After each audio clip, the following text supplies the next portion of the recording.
Keling, men sizga soddacha inflyatsiya nimaligini tushuntirib beraman. Nimaga bugundagi 100 ming so'mingiz kechagi 100 ming so'm emas? 5 yil oldin 100 ming so'mga siz masalan 2 kilo go'sht olsangiz bo'lardi.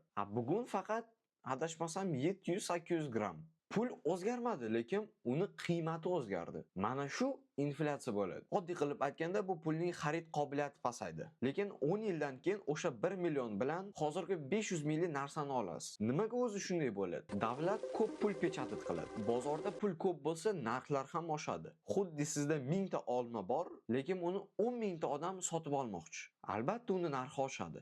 Hozir dunyo bo'ylab inflyatsiya o'rtacha 5-7%. Demak, sizning pulingiz har yili 5-7% qiymatini yo'qotadi. Agar bank omonatni 10% dan bersa, sizning real daromadingiz 3-5% bo'ladi.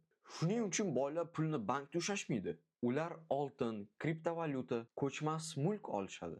Bu aktivlar inflyatsiyadan himoya qiladi. Va bitta narsa, menga obuna bo'lish esdan chiqmasin.